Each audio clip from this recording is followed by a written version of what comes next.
Why do Mhm. you think dolls can be so creepy? Maybe it's because we know that in the future we're going to be replaced by these things. And so. Temos que desativá-la. Caramba, eu achei que fôssemos amigas. Eu tenho uma nova usuária principal. Eu. Hi, Gerard. How are Hey, you? I'm good. How are you? I'm great. What a fun, thrill movie. Awesome. I'm so glad you liked it. That was the plan. I enjoyed very much. Good. Let's start this interview talking about that TikTok dancing scene. It's Mhm. already iconic. How was to create that moment?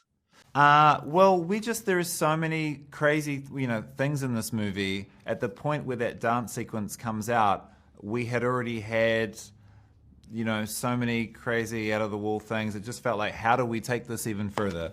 And so that's why we did it. And I can't speak too much of the mechanics of how we did it because we're trying to keep things a mystery. But we had a very talented performer that pulled that off for us, and it was a really fun day of filming that day. And did you imagine that moment would become viral? I had no idea.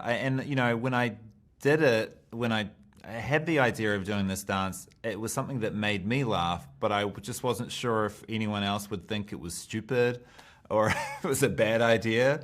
So to see it be embraced by the world and people doing their own dances, it's just unreal. It's a dream. It's when you make these movies, you make them for people you want to make people happy, and so to see have that effect on people, it's just awesome. And I know you want to try to keep the mystery going on, Hmm. but there was an actress playing Megan, or Hmm. she was created entirely in CGI.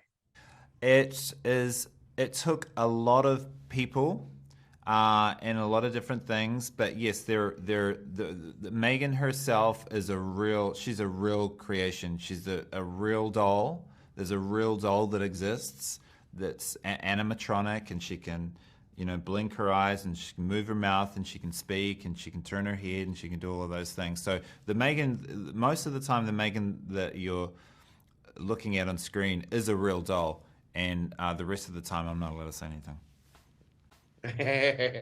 And what was the biggest challenge on bringing a cyborg doll to life and making her believable? Well, yeah, it just every scene involving Megan was a logistical challenge, and it's funny because when you write the script, anything's possible, but then when you go to actually do this movie and you realize, oh my god, it's so technical, it's such a challenge. And as I said, it took many people to kind of bring Megan to life. So there was so many boardroom conversations of people putting their heads together to figure out how we could pull this off. It was very challenging. Right now we have Megan, we have Chucky, and we Hmm. have Annabelle. Why do Hmm. you think dolls can be so creepy? I think as soon as you put a face on something, it seems to have a soul. And I've always been creeped out by dolls. It just yeah. I mean, for some reason, animals are cute, but as soon as you put a human face on a doll, it's just ugh, it's just eerie. And so it's just always been so effective. Maybe it's because we know that in the future we're going to be replaced by these things, and so.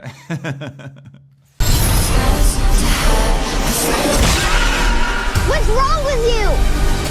Don't worry, Katie. I won't let anything harm you. Ever again.